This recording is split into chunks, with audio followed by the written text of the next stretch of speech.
Hey guys, welcome back to another episode of Listography. Today we're going to be talking about one of my favorite artists of all time, uh, the amazing songwriter and musician Ryan Adams. He's got 15 solo studio albums for us to talk about. I won't be including any of his EPs or his Orion album because it wasn't released under his own name, and also it's not very comparable musically, so I decided to leave that off the list. Also not talking about his live album today, just the studio albums. All right, so let's get into it. We'll get it started off.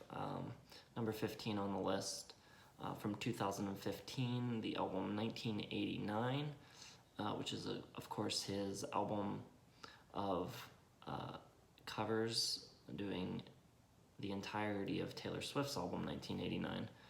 I put it last on my list because it's a covers album. A lot of people are pretty cynical about the mere existence of this album, but it's really not that bad. It sort of succeeds in shining a light on a pretty strong collection of songs that maybe wouldn't have otherwise been listened to by serious music fans. But it demonstrates that a good song is a good song, regardless of the artist. And I think that's sort of the main point of this record. However, I would say that some of the versions of the songs that he does here feel a little bit forced. It's good that he's putting his own spin on the songs, but some of Taylor's songs don't really lend themselves to Ryan's signature sound, and when he forces them into that mold, they don't always turn out that great. The best songs here are the ones that seem more like natural fits. Songs like Welcome to New York and All You Had to Do Was Stay could pass for originals of his.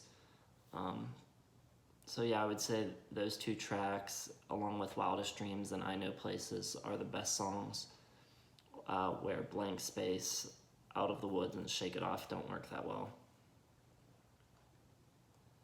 All right, moving on to number 14, from 2008, his album with the Cardinals, Cardiology. I saw Ryan Adams and the Cardinals just before this album came out, and they played the majority of this album at that show, and it got me really excited for the record. But when it finally came out and I heard the CD, it did not capture what I heard live at all. I think this is probably Ryan's most inconsistent set of songs, and the recording doesn't really do much to elevate the songs. There are a few good songs here. Go Easy, Fix It, Cobwebs, and Let Us Down Easy are probably the best of the bunch, but songs like Magic, Natural Ghost, Evergreen, Stop are some of the weakest tracks he ever wrote. All right, moving on to number 13. It's going to be 2011's Ashes and Fire. This is really a beautiful and excellent sounding record, with a handful of really, really great songs on it. However, in my opinion, this record plays things a little bit safe. Some of the songs like Come Home, Save Me, Kindness have very general lyrics, almost as if he was writing the songs for other artists, so there's no like real personal details in the lyrics or anything specific. It's just kind of a generic album lyrically, even though it sounds amazing. But the best songs here, I would say, are Dirty Rain, Ashes and Fire, Do I Wait, Invisible Riverside, Lucky Now, and I Love You But I Don't Know What to Say. And then, of course, the songs that I mentioned before, Come Home, Rocks, Save Me, and Kindness, are a little more on the bland side. Number 12 is going to be from 2017, his most recent studio album, Prisoner. This is his divorce record, following his divorce with Mandy Moore. For being such a personal record, it does suffer from some of the same issues that Ashes and Fire does. The lyrics tend to be a little general and generic at times. Musically, the album alternates between sort of 80s Springsteen, Homeland rock, and somewhat Smiths-like jangly alt-rock, the latter of which being far more interesting. During the sessions for this record, Ryan supposedly recorded 90 plus songs. It seems to me that he chose songs for the album that were both commercially friendly and sort of fit into the narrative of the breakup record. However, he released a Prisoner's B-Sides album, which to me is far better than the actual official album. It has more of the alternative, guitar-heavy sound. But the songs on the actual album that are the best, I would say, Do You Still Love Me, Prisoner, Anything I Say to You Now, and Breakdown. And number 11 from 2005, the third of the 3 albums he released that year, 29. This is probably the strangest and darkest record of Ryan Adams' career. There's really nothing cohesive about the songs on this album, and they're not really catchy, upbeat, or inviting in the least. Not a real welcoming album. It opens with a blatant ripoff of a Grateful Dead song, the song Truckin', with lyrics about doing drugs and getting arrested. He follows that up with an 8-minute waltz called Strawberry Wine. You also have a murder ballad here called Carolina Rain, and the weird flamenco, tango-inspired song The Sadness. This is not an easy album to get into. However, it does reward patience and repeated listens. There's some really good piano ballads on it. It's definitely worth checking out, especially if you're already a fan. Songs like Nightbirds, Blue Sky Blues, Starlight Diner, The Sadness, and Elizabeth, You Were Born to Play That Part are all really good and often overlooked songs in his catalog. All right, so now we're on to the top 10. At number 10, we're going to go with the album 3-4 from 2010. 3-4 finds the Cardinals in more of a rock mode than their usual rootsy Americana sound. This was recorded during the Easy Tiger sessions, and a lot of the material on this album does feel like outtakes, but it's still a really fun, playful album. And there's also enough top-notch songs to make it worth sitting through some of the album's less consequential and goofier moments. Stop Playing With My Heart, Happy Birthday, Kisses Start Wars, Gracie, Typecast, My Favorite Song, and Death and Rats are all really, really great songs, and definitely worth checking out. All right, moving on to number 9. It's going to be his self-titled album from 2014. This is just a lean, excellent rock record, awesome guitar tones, as is usually the case with a Ryan Adams record. Not the best songwriting of his career, but the power of the guitars and the melodies really make the songs soar. My favorites from this record are Kim, Trouble, Am I Safe, and Stay With Me. Moving on to number 8 from 2005, the second of the trio of albums he released that year, Jacksonville City Nights. Although he's often known by people as a country or an alt-country artist, Jacksonville City Nights is really his only foray into pure classic country. The playing on this album by the Cardinals is fantastic. The album has a very live feel, and occasionally you can hear where mistakes were left in. It's very cool. This album also has a few of my all-time favorite Ryan Adams songs. One thing that might make this album a little bit difficult for some is the number of sad songs on it. And I mean extremely sad songs. Some of the saddest songs that I've ever heard in my whole life are on this album. Songs like September, Dear John, and Silver Bullets in particular are super, super sad. But if you can get past that, there's some very good material here. Hard Way to Fall is fantastic. Peaceful Valley is very cool and a staple of his live shows in recent years. And My Heart Is Broken is also awesome. Okay, moving on to number 7 from 2003, the album Rock and Roll. This was made in response to his label not wanting to release Love Is Hell. Rock and Roll is exactly what the title suggests. It's a rock and roll album. And he uses this album to pay homage to some of his favorite artists like the Smiths and the Strokes. So while Rock and Roll isn't his most original or career-defining record, it is a really fun rock record with a lot of great hooks and big guitars and some good lyrics as well. It's got songs like This Is It, So Alive, Burning Photographs, and Do Miss America. Very, very good record. Number 6, from 2007, the album Easy Tiger. This album came out on the heels of a pretty long stretch of albums that had received mixed or negative reviews. He at this point in his career had a pretty strained relationship with the music press and his record label, and just before this album had his commercially least successful album of his career, 29. Easy Tiger was billed as sort of a comeback for him, and it certainly performed much better than 29 did, and for the most part it put him back in the good graces of the music press. It does retain some of the idiosyncrasies that he had developed over his last few albums with the Cardinals, and it's a very strong collection of songs. However, it does feel a little bit sanitized, as if someone was in his ear telling him that it would be a good idea if he reined things in a little bit, made something a little more accessible for people. But it's still a great album nonetheless.